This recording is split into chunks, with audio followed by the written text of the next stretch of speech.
जय हिंद फ्रेंड्स आपण माने समस्ते जानती इंडियन एयर फोर्स रो स्वदेशी लाइट कॉम्बैट एयरक्राफ्ट तेजस आगामी दिन में इंपोर्टेंट रोल प्ले करिवो कारण इंडियन एयर फोर्स रे पूर्वरु 40 टी तेजस मार्क ए विमान सेवा रे थिबा बेले वर्तमान 83 टी तेजस मार्क ए रो प्रोडक्शन जारी रहिछि। दीर्घ 2 वर्षर विलंब परे गत मार्च मास 25 तारिख रे 99 F404 इंजिन मध्यरु प्रथम इंजिन एचएएल को डेलीवर करा जाइछि एवं चलित वर्ष आउ 11 टी इंजिन एचएएल को डेलीवर करबा को जनरल इलेक्ट्रिक कथा दैछि। एहा छडा इंडियन एयर फोर्स एचएएल को आगामी दिन में एडिशनल 97 टी तेजस विमान रो ऑर्डर प्लेस करिवो। तेबे आगामी दिन में भारतीय वायुसेना पूर्वर 40 टी विमान प्लस वर्तमान रो 83 टी विमान प्लस एडिशनल 97 टी विमान को ऑपरेट करिवो। अर्थात इंडियन एयर फोर्स मोट 220 टी तेजस विमान को निज फ्लीट रे शामिल करिवो। किंतु सबुठारु बड़ प्रॉब्लम हैला जनरल इलेक्ट्रिक रो F404 इंजिन। विगत दिन में इंजिन को नै जेउ नाटक अमेरिका द्वारा करा जायथिला ताहा भारतीय वायुसेना कदापि भूली पारिबो नाही कारण F404 इंजिन रो विलंब जोगु आम भारतीय वायुसेनार मनोबल भांगिबा सहित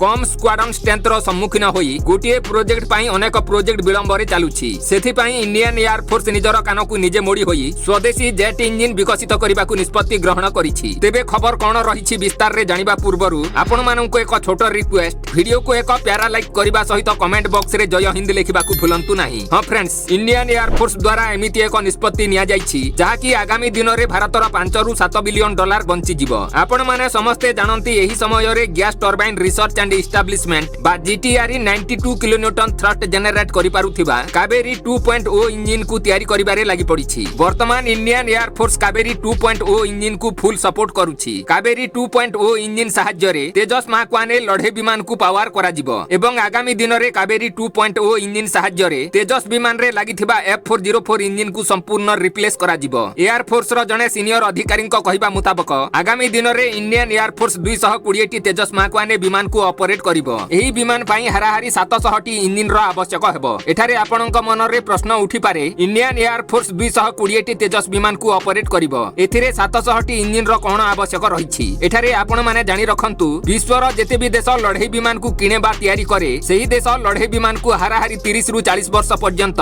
परिचालना करिबा को लक्ष्य रखि थाए। एही 30 रु 40 वर्ष मध्य रे गोटिए लढई विमान रे हाराहारी 3 रु 4 थर इंजिन परिवर्तन करिबा को पड़ी थाए। अर्थात प्रति 10 वर्ष रे थरे तेजस विमान रो इंजिन परिवर्तन करिबा को हेबो। ए समस्त इंजिन रो दाम हाराहारी 5 रु 7 बिलियन डॉलर हेबो। जदि आम भारत स्वदेशी कावेरी 2.0 इंजिन को तेजस मार्क 1 विमान रे व्यवहार करिबो तेबे भारतर 7 बिलियन डॉलर भारतीय कंपनी निकट को जिवो जा फल रे इंजिन डेवलपमेंट इंफ्रास्ट्रक्चर भारत रे शानदार हेबो। एहा व्यतीत भारत रे अनेक रोजगार सृष्टि हेबो। एही 700 टी इंजिन भारत को आगामी 4 दशक भितरे आवश्यक हेबो। GTRE लक्ष्य रखिछि कावेरी 2.0 इंजिन 55 रु 57 किलोन्यूटन थ्रस्ट जनरेट करिवो जहा कि आफ्टर बर्नर सहित तेजस विमान को पावर करिबा को पर्याप्त हेबो। कावेरी 2.0 इंजिन को संपूर्ण विकसित करिबारे आउ 5-7 वर्ष लागि जाई पारे। तेबे आपण माने कमेंट करी कहंतु आम भारत को स्वदेशी जेट इंजिन रो आवश्यक अछि ना नाही एवं वीडियो जदि पसंद होइथिले वीडियो को लाइक शेयर करिबा सहित आम चैनल को सब्सक्राइब करिबा को भूलंतु नाही। जय हिंद, थैंक्स फॉर वाचिंग।